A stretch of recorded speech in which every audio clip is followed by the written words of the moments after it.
निर्मला हत्याकाण्ड पनि राजनीति भएको होइन त्यतिखेर? तपाईँहरू मलाई भन्नुहोस्, त्यो सानो नानीको लासमाथि राजनीति गर्ने को हो त्यतिखेर?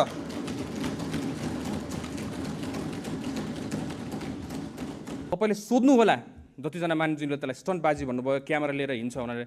क्यामेरासँग भाग्ने मान्छेहरू हामीहरू। क्यामेरा आएर बोलेको तपाईँले हतपत्त हामीलाई देख्नु हुँदैन। हामी फिल्डमा उत्रेर काम गर्ने मान्छेहरू।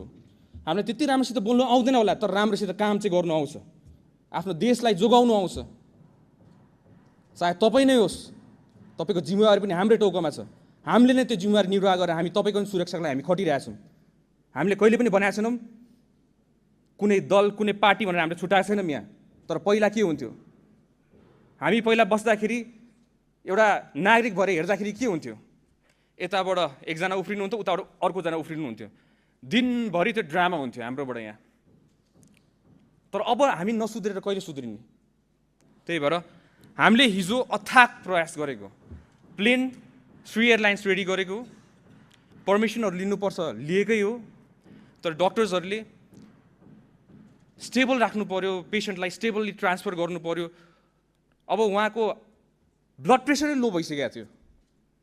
ब्लड प्रेसर लो भएको टाइममा हामीले उहाँलाई लाँदै गर्दाखेरि केही गरी घटना घटिहाल्यो भने त हामीले त बचाउने उद्देश्यले गरिरहेको हो नि त। डक्टर्सहरूको रेकमेन्डेसन त बुझ्नु पर्यो। अब यहाँ आएर सबैजना एक्सपर्ट भइसकेका छन्, सबैजना डक्टर्स भइसकेका छन्। त्यहाँ डक्टर्स एक्सपर्ट्सहरू, नेपालको विज्ञ डक्टर्सहरू सबै हामीले राखेको थियौँ त्यतिखेर। कुनै हालतमा बचाउनु पर्यो हामीले भनेर भने त। तर त्यही पनि त्यो जिम्मेवारी कसको थियो? स्थानीय तह थियो। स्थानीय तहको सरकार कसको छ अहिले नेपाल अहिले काठमाडौँमा? तपाईँहरू आफै भन्नुहोस्, स्थानीय सरकार कसको? विल लक लागेको कसले? हामीले भनिराख्नु पर्ने, अनि त्यो दोष पनि हामीले भोग्नुपर्ने। हामीले आफ्नो जिम्मेवारी निभाउँछौँ, जोसुकैले गरेको होस्। आफूले अघि बढ्नुपर्छ, त्यसमा दोष लाउनु हामीलाई छैन। आफूले गर्नुपर्ने कर्तव्य, राज्यले गर्नुपर्ने कर्तव्य त यही त हो त। आफ्नो नागरिकलाई जसरी हामी बचाउनु पर्ने गर्छौँ। 3 रात सुत्नु नपरोस्, 4 रात सुत्नु नपरोस्, हामी सुत्दिनौँ।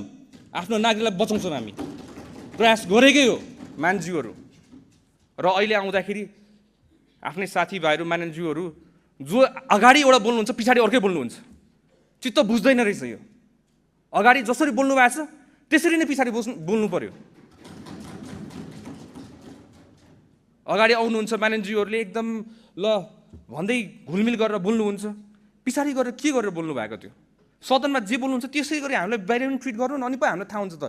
यो हामीलाई मन पर्दैन यो पर्दा पछाडिको खेल।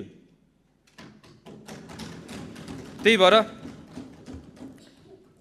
यसको लागि हामीले एउटा छानबिन समिति पनि एउटा गठन गरेका छौँ। डिआइजी हाम्रो गोविन्द थपलियाको संयोजकतामा 5 सदस्यको छानबिन समिति हामीले गठन गरेका छौँ। 3 जना अहिले हामीले छानबिनको लागि सोधपुछको लागि नियन्त्रणमा लिएका छौँ। महानगरपालिकाको प्रहरीहरू, उहाँहरूलाई नियन्त्रणमा लिएको छौँ। अनि यसमा हामी निष्पक्ष हिसाबमा हामी छानबिन पनि गर्छौँ। र बुझ्नुपर्ने कुरा एउटा कुरा, हामी गृह मन्त्रालय हामी एन्फोर्स गर्ने हो। ट्राफिकको फाइन कुनै लाउँछ भने ट्राफिकले फाइन त उहाँहरूले कोर्ने होइन नि त। भौतिक तथा यातायात मन्त्रालयको विभाग छ, त्यहाँबाट नियम कानुन बनाएर हाम्रो सदनबाट पास भएर बल्ल त्यो विधेयक हो। तपाईँहरूलाई सिकाउनु पर्ने मैले जो भर्खरै राजनीतिमा आएको छ त्यो विधेयक हो भनेर।